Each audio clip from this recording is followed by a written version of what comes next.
Yes, MMTS అసలు సేఫేనా అన్న ప్రశ్న ప్రస్తుతము తెరపైకి వస్తుంది. ఎంఎంటీఎస్లో ఒక యువతి పైన అత్యాచారానికి పాల్పడ్డారు. ఒకవైపు ఆ సమయంలో ఎవరు కూడా లేరు. తనని తాను రక్షించుకో కోసం రన్నింగ్ ట్రైన్లో నుంచి దూకేసింది. ఒకవైపు సికింద్రాబాద్ నుంచి మేడ్చల్ వెళ్ళే దారిలో ఈ ఘటన చోటు చేసుకుంది. శనివారం రాత్రి బిజీగా చెప్పాలంటే పూర్తిగా బిజీగా ఉండే ఎంఎంటీఎస్లో ఎవరు లేని సమయంలో ఆ మహిళా కంపార్ట్మెంట్లో బోగీలో పూర్తిగా హల్వాల్కి వెళ్తున్న సమయంలో హల్వాల్ దగ్గర ఒక్కొక్కరి తర్వాత అందరు దిగిపోయారు.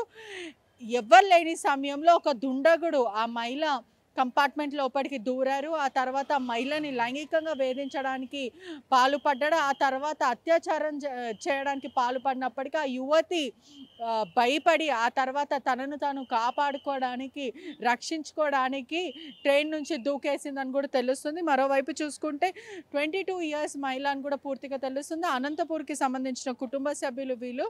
ఒకవైపు కుటుంబ సభ్యులు మనతో పాటు ఉన్నారు. మాకు జరిగిన ఘటన ఇంకా ఎవరికి జరగద్దంటూ పూర్తిగా చెప్తున్నారు.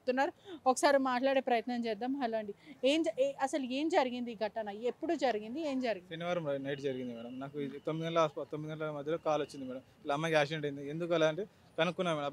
అమ్మాయికి కాల్ చేసి ఇలా యాక్సిడెంట్ అయింది, ఇలా ట్రైన్లో వెళ్తా అంటే బిహేవ్ చేశారు, నేను ట్రైన్ నుంచి దుంకానని చెప్పింది మేడం. ఇలా రక్షణ లేకపోతే ఎలా మేడం ట్రైన్లో ఎంఎంటీఎస్ ట్రైన్లో వెళ్తానని చెప్పింది మేడం. మీకు ఏం చెప్పింది? తను ఏం చెప్పింది? అసలు ఎట్లా జరిగిందంట? ఎందుకు వెళ్ళాల్సి వచ్చింది? అంటే మేడ్చల్లో ఒక హాస్టల్లో చదువుతున్న అమ్మాయి డిగ్రీ అయిపోయింది. డిగ్రీ అయిపోయింది మేడం. జాబ్ చేస్తాను మేడం. ఇది జెప్టోలో చేస్తుంది మేడం. ఎగ్జాక్ట్గా అమ్మాయి వీకెండ్ కాబట్టి బయటకు వచ్చింది. బయట రావడం వల్ల మళ్ళీ తిరిగి సరౌండింగ్ అంతా చూసి మొబైల్ రిపేర్ ఉందని చెప్పి వచ్చింది. రిటర్న్ వెళ్తా అంటే ఈ ఘటన జరిగింది మేడం. ఎంఎంటీఎస్లో ట్రైన్లో ఎక్కింది 7:30 ఆ టైంలో. అది 8 గంటల 9 గంటల మధ్య ఈ జరిగింది. ఘటన ఎగ్జాక్ట్లీ ఎక్కడ జరిగింది? ఆ సమయంలో పోలీసులు కానీ ఎవ్వరు లేకుండేనా? వెళ్ళకుండా మేడం. ఈ అమ్మాయి కాల్ చేసింది మేడం. కానీ రెస్పాండ్ కాలేము. 1 అవర్ తర్వాత వచ్చారు మేడం అందరూ. 1 అవర్ 2 అవర్ తర్వాత కింద పడిపోయి కాల్ చేసింది 100కి. తనే కాల్ చేసింది. 100కి కాల్ చేసి 100కి కాల్ చేసింది. కానీ 2 అవర్స్ వరకు ఎవరు రాలే మేడం. మరి హాస్పిటల్కి ఎలా తీసుకెళ్ళా? అమ్మాయిని కాల్ చేసి అబ్బాయి నాకు అన్నోన్ పర్సన్ కాల్ చేసి జరిగిందని చెప్తే నేను హాస్టల్లో ఉన్న వేరే వాళ్ళ కొలీగ్స్ ఫోన్ చేసి వాళ్ళు అక్కడ పంపించడం ద్వారా వాళ్ళు కనుక్కొని ఎంత పంపించారు మేడం. ఆ టైంలో సమయంలో అంబులెన్స్ రావడం, పోలీసులు రావడం అలా జరిగింది మేడం. అంటే ఎందుకు దూకాల్సి వచ్చింది? అసలు తను ఏం చెప్పింది? మీరు మాట్లాడి ఉంటారు కదా, ఏం చెప్పింది? ఇలా అమ్మాయి కింద ఎక్కితే ముగ్గురు ఉన్నారంట మన లేడీస్. ఒక ఇద్దరు దిగి వెళ్ళిపోయారు. అబ్బాయి చూసుకోలేదు. అమ్మాయి ఒకతే ఉంది, వెళ్తానని ఆ ధైర్యంతో వెళ్ళింది. కానీ అబ్బాయి దగ్గర రావడం వల్ల భయపడి దూకింది మేడం. ప్రయత్నం చేశాడు అన్నమాట దగ్గర తీసుకోవడం. దానివల్ల దూకేసింది భయపడి. వేరే ఆప్షన్ తెలియక తనను కాపాడుకోవడం కోసం దూకేసింది. ప్రాణాలు రక్షించుకోవడానికి ఏమైనా చేస్తాడేమో భయంతో. మరో విషయం కూడా, తన హెల్త్ కండిషన్ ఎలా ఉంది? ప్రస్తుతం తను ట్రామా యూనిట్లో ఉందని తెలిసింది. గట్టిగా అరుచుకుంటూ మాట్లాడుతుంది అంటున్నారు. ఎక్కడెక్కడ దెబ్బలు తగిలింది? హెల్త్ కండిషన్ పైన్స్ ఎక్కువ ఉన్నాయి మేడం. ఇక్కడ తగిలింది, ఇక్కడ తగిలింది, స్టిచెస్ పడాయి. ఇదంతా కింద ఫ్రాక్చర్ అయిందంట. ఇన్నర్ ఫేసెస్ ఎక్కువ ఉన్నాయి. చెయ్యి కూడా ఫ్రాక్చర్ అయింది. సర్జరీ 2 సర్జరీస్ చేస్తా అన్నారు. ఏమంటే ట్రీట్మెంట్ చాలా స్లోగా ఉంది మేడం. అసలు పట్టించుకోవడం లేదు. ఇది నెగ్లెక్ట్గా ఉన్నారు అంతా. ఈ అమ్మాయికి మా అమ్మాయికి జరిగింది, వేరే అమ్మాయికి ఎక్కడ జరగకూడదని మేము ఆశిస్తున్నాం మేడం. ఆ సమయంలో అసలు పోలీసుల హెల్ప్ కానీ లేకపోతే ఆ కంపార్ట్మెంట్లో ఓన్లీ తను ఒక్కతే ఉందా? మహిళల కంపార్ట్మెంట్లో అంత ముగ్గురు ఉన్నారంట మేడం. ఇద్దరు దిగేశారు, అమ్మాయి ఒకతే మిలిగింది. ఆ మధ్యలో దిగారు. స్టేషన్ ఎగ్జాక్ట్ తెలియదు మేడం. మధ్య దిగేశారు మేడం. ఈ వ్యక్తి దుండగుడు ఎలా వచ్చాడు లోపలికి? తెలియదు, చూసుకోలేదంట మేడం. అమ్మాయి నేను చూసుకోలేదు, నేను దిగేసేదాన్ని, నాకు ఎవరు లేరనే ఉద్దేశంతో నేను కంటిన్యూ చేశాను అని చెప్పింది. అలా చెప్పింది మేడం. ఇప్పటికీ అధికారులు కానీ ఎవరైనా వచ్చి మాట్లాడడం జరిగిందా? పోలీసు వాళ్ళు వచ్చారు మేడం. రైల్వే వాళ్ళు వచ్చారు, లోకల్ పోలీసు వాళ్ళు వచ్చారు.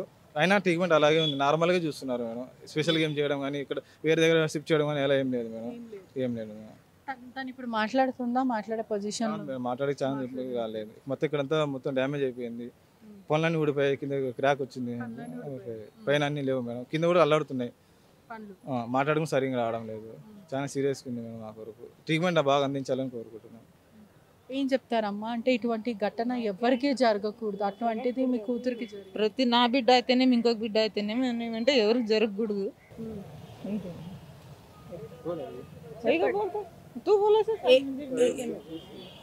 అధికారులు వచ్చారు, పోలీసులు కమిషనర్ వచ్చారు, తలసాని శ్రీనివాస్ వచ్చారు, ఏం చెప్పారు?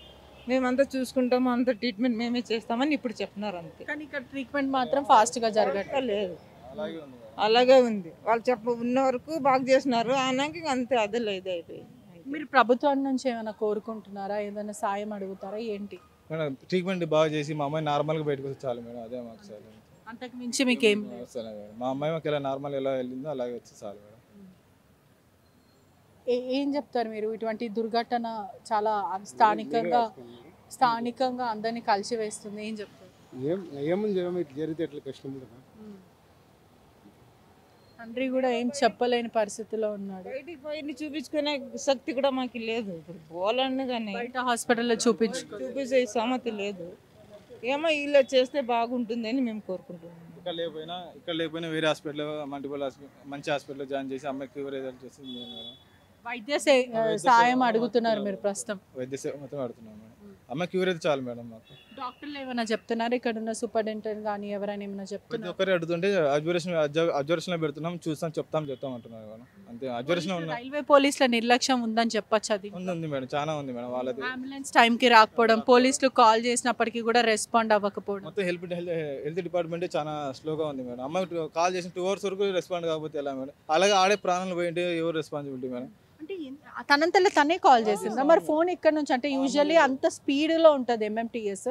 ఆ సమయంలో దూకిన తర్వాత ఫోన్ కూడా ఇరిగిపోతుంది కదా, ఎట్లా? స్కిన్ టచ్ పగిలిపోయింది మేడం. ఆయన ఉన్నా అలాగే కాల్ చేసింది మేడం. అమ్మాయి ధైర్యం ఒప్పుకోవచ్చు మేడం, ఒప్పుకోవచ్చు మేడం. ఆ టైంలో ఆ సిచ్యువేషన్ ఉన్నా కూడా కాల్ చేసింది మేడం. 2 సార్లు 2 times కాల్ చేసింది, రెస్పాండ్ కాలే మేడం.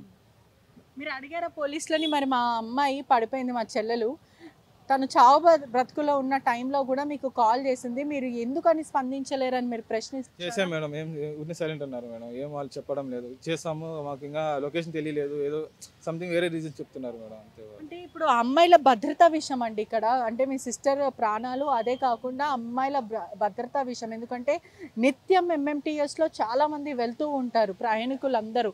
చాలామంది మహిళలు కూడా, మహిళల కంపార్ట్మెంట్ ఉంది కాబట్టే దాంట్లో వెళ్తూ ఉంటారు చాలామంది. అటువంటిది ఏ అర్ధరాత్రిలో కూడా కాదు, సాయంకాలం వేళ 7:30, 8 ప్రాంతంలో ఈ దుర్ఘటన జరిగింది.